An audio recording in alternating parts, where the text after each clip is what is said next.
1월 19일 새벽기도회를 하나님 앞에 드립니다. 오늘 하나님께서 우리에게 주신 말씀은 창세기 13장 1절에서 18절까지의 말씀입니다. 기록된 하나님의 말씀을 제가 봉독합니다. 아브람이 애굽에서 그와 그의 아내와 모든 소유와 롯과 함께 네겝으로 올라가니 아브람에게 가축과 은과 금이 풍부하였더라.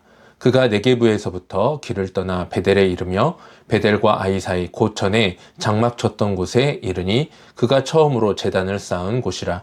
그가 거기서 여호와의 이름을 불렀더라.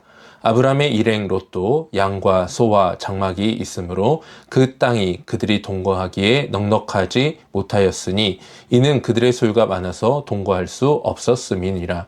그러므로 아브라함의 가축의 목자와 롯의 가축의 목자가 서로 다투고 또 가나안 사람과 브리스 사람도 그 땅에 거주하였는지라. 아브라함이 롯에게 이르되 우리는 한 친족이라 나나 너나 내 목자나 내 목자나 서로 다투게 하지 말자. 내 앞에 온 땅이 있지 아니하냐. 나를 떠나가라. 내가 좌하면 나는 우하고 내가 우하면 나는 좌하리라. 이에 롯이 눈을 들어 요단 지역을 바라본즉 소알까지 온 땅에 물이 넉넉하니 여호와께서 소돔과 고모라를 멸하시기 전이었으므로 여호와의 동산 같고 애굽 땅과 같았더라. 그러므로 롯이 요단 온 지역을 택하고 동으로 옮기니 그들이 서로 떠난지라. 아브람은 가나안 땅에 거주하였고 롯은 그 지역의 도시들에 머무르며 그 장막을 옮겨 소돔까지 이르렀더라. 소돔 사람은 여호와 앞에 악하며 큰 죄인이었더라. 롯이 아브람을 떠난 후에 여호와께서 아브람에게 이르시되 너는 눈을 들어 너 있는 곳에서 북쪽과 남쪽 그리고 동쪽과 서쪽을 바라보라. 보이는 땅을 내가 너와 내 자손에게 주리니 영원히 이르리라. 내가 내 자손이 땅의 티끌 같게 하리니 사람이 땅의 티끌을 능히 셀 수 있을진데 내 자손도 세리라. 너는 일어나 그 땅을 종과 횡으로 두루 다녀보라. 내가 그것을 내게 주리라. 이에 아브람이 장막을 옮겨 헤브론에 있는 마므레 상수리 숲에 이르러 거주하며 거기서 여호와를 위하여 제단을 쌓았더라. 아멘. 오늘은 비워진 자리에 들리는 하나님의 음성이라는 제목으로 함께 말씀을 나눠보려고 합니다. 우리의 신앙은 언제가 가장 흔들리는지 혹시 여러분 알고 계십니까? 우리의 신앙이 언제 가장 큰 흔들림을 보이게 될까요? 우리는 흔히 어떤 큰 죄를 지었을 때라고 생각하기 쉽습니다. 물론 죄를 지을 때에도 우리의 신앙이 크게 요동치는 것이 맞습니다. 그러나 우리의 신앙을 더 크게 흔들리게 하는 것은 바로 우리가 어떠한 문제를 회복한 직후라고 볼 수 있겠습니다.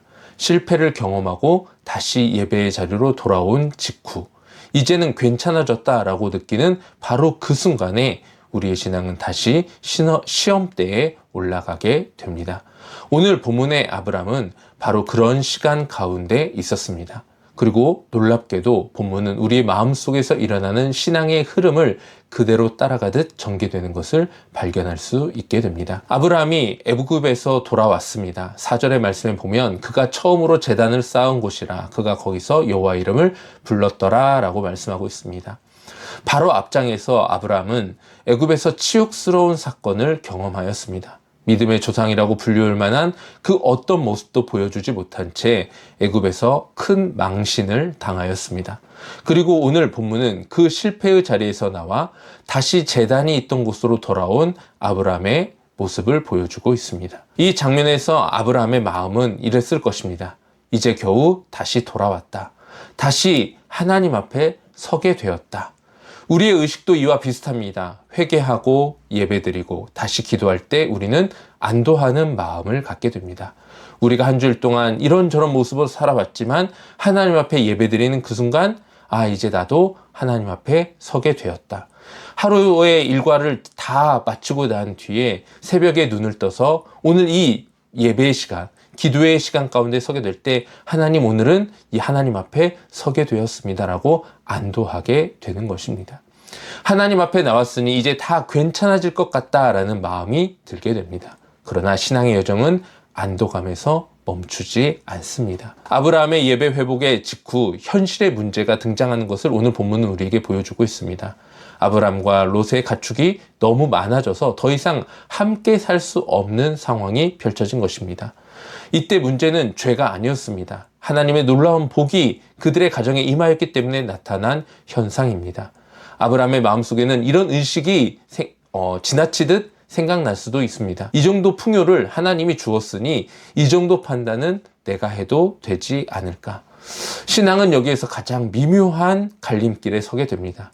하나님을 떠난 것은 아니지만 하나님 없이 판단해도 될 것 같은 순간이 우리에게 찾아오는 것입니다. 우리도 그렇습니다. 큰 죄를 짓지 않아도 작은 선택의 순간에 하나님의 뜻을 묻지 않게 됩니다. 아브람과 롯의 분과 과정에서 롯의 선택의 과정 가운데 매우 중요한 표현 하나가 등장하고 있는 것을 보게 됩니다. 10절에 보면 이에 롯이 눈을 들어 요단 지역을 바라본 즉 이라는 표현이 있습니다. 롯은 눈을 들어 요단 지역을 바라보았습니다. 이 장면은 단순한 선택을 위한 묘사가 아닙니다. 인간의 의식의 자연스러운 흐름입니다.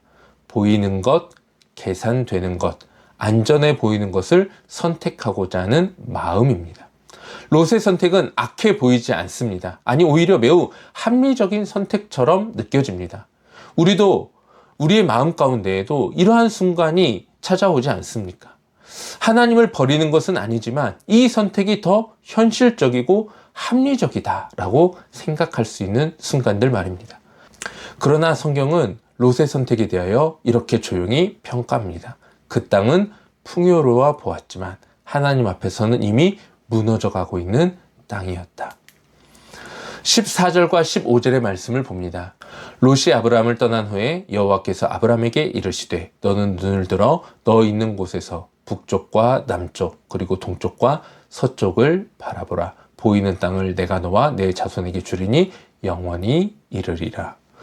신앙의 중요한 전환점이 여기에서부터 출발합니다.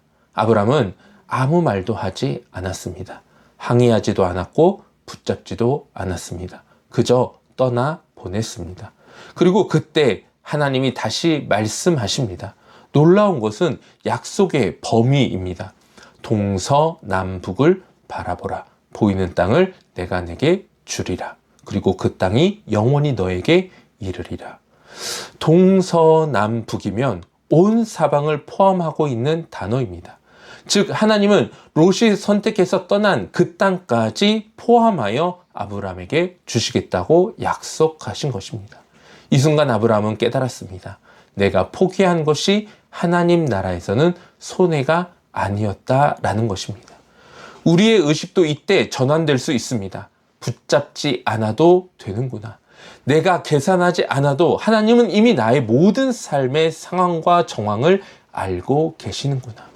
그리고 아브람은 마지막에 다시 한번 하나님을 향한 제단을 쌓는 모습으로 오늘 본문을 마치고 있습니다. 18절의 말씀입니다. 이에 아브람이 장막을 옮겨 헤브론에 있는 마므레 상수리 숲에 이르러 거주하며 거기서 여호와를 위하여 제단을 쌓았더라. 이 본문은 이렇게 우리를 이끌어 갑니다. 안도에서 시작하여 판단으로 넘어가고 눈에 보이는 것에 설득되었다가 비워진 자리에서 다시 시작되는 여정입니다. 그리고 마지막까지 제단을 쌓음으로, 즉 예배를 드림으로 마무리가 되는 모습을 보여주고 있습니다. 신앙은 단번에 완성되지 않습니다. 의식이 흔들리고 다시 정렬됩니다. 흔들릴 때가 있다면 다시 일어나는 때가 있고 무너지는 때가 있다면 다시 세워지는 때도 있습니다. 반대로 우리가 든든히 서 나아가는 것 같지만 때로 우리의 마음이 흔들리고 넘어질 때가 있다는 것을 기억해야 합니다. 이 모든 과정들 가운데에서 하나님은 저와 여러분을 통하여 일하고 계십니다. 하나님은 아브라함에게서 완벽한 선택을 보지 않으셨습니다. 그러나 끝까지 약속을 붙들려는 방향성을 보셨습니다. 오늘 우리의 삶도 그렇습니다. 눈에 보이는 것이 우리를 흔들 때 하나님은 묻지 않으십니다. 왜 흔들렸느냐가 아니라 지금 다시 어디를 바라보고 있느냐를 묻고 계십니다. 비워진 자리에서 다시 들리는 하나님의 음성, 그 음성을 따라 다시 제단을 쌓아가는 삶, 그것이 믿음의 여정입니다. 아브라함이 하나님과 함께 경험했던 시간이 오늘 저와 여러분의 삶의 시간 속에서 반복되어 경험되어지기를 주님의 이름으로 축복합니다. 때로 우리가 흔들리지만, 때로 우리가 다시 일어나지만, 또 그 가운데서 또 흔들리지만 변함없이 하나님을 향하여 나아가는 우리의 시선이 하나님께 온전히 고정될 때 하나님은 저와 여러분을 통하여 힘차게 일하고 나아가십니다. 그 하나님의 은혜 가운데 오늘도 일어서 하나님께 영광 돌리는 우리 모두가 되기를 우리 주님의 이름으로 축복합니다. 기도하겠습니다.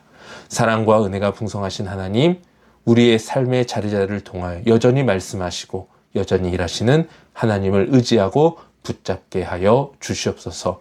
흔들리고 연약하고 넘어지고 때로는 또다시 일어나는 그 자리에서 또 넘어지기도 하지만 그럼에도 불구하고 하나님은 여전히 우리를 통하여 일하기 원하시는 하나님이심을 기억하면서 우리가 하나님을 온전히 신뢰하며 의지하는 삶을 살아가게 하여 주시옵소서.